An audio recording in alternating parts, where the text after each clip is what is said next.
Yeah, good morning everyone. My name is Olatayo Amokade. As you all know, Ijebu from Ilishaga, Kanowo.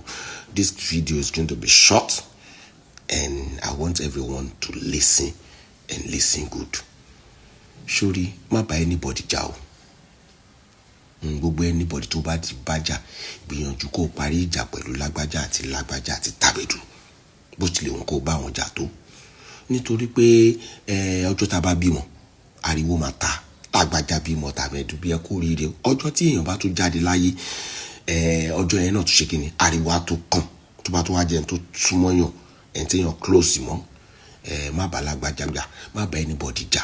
Ẹni tó bá jà, tẹ́ bá gbìyànjú tẹ́ bá parí ẹ̀, ẹ rí parí. Tẹ́ bá dẹ̀ parí ẹ̀, ìyẹn ò rí sọ wípé kẹ́ má ríra àbí kẹ́ ríra kẹ́ má kíra. Gbogbo anybody tó bá ní fídíò àbí picture anybody lọ́wọ́, no matter tí wọ́n bá celebrate ẹ àbí wọ́n celebrate ẹ, má bínú sí anybody nítorí pé ilé ayé ìyá wa máa yìí lọ ní. Àwa tá à ń sọ̀rọ̀ yìí náà, a máa dàgbà, a máa darúgbó, a máa lọ́njọ́ kan. Àwọn tí wọ́n ń wò wípé kí ló ṣe jẹ́ jíbọ̀ òun nìkan, àtàwọn tí wọ́n fẹ́ fi fídíò ní views, àtàwọn tí wọ́n fẹ́ fi picture ní, tí wọ́n fẹ́ fi ní likes, tí wọ́n fẹ́ fi ní comment lórí page wọn, kì í ṣe pé àwọn náà máa fi ayé sílẹ̀. Ilé ayé tó kéré jù, ó simple. So posting someone that pass away or kò tí pass away àbí kíní kan tá ń celebrate ara wa àbí tá ń dedicate nǹkan kan fún nǹkan kan, jẹ́ kí olúkálùkù ṣe nǹkan tó bá wù.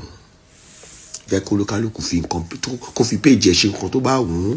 Àtàwọn bloggers tó fẹ́ fi lágbájá ní views, àtàwọn kíní kan tó fẹ́ fi wò pé jẹ́ kí n fi ní comment tó pọ̀, page mi làwọn èèyàn wá wò pé ìyá ó máa ti lọ o. Gbogbo wa la máa drop phone yẹn, la máa drop aṣọ yẹn, la máa drop bàtà, gbogbo nǹkan tá ní la máa drop.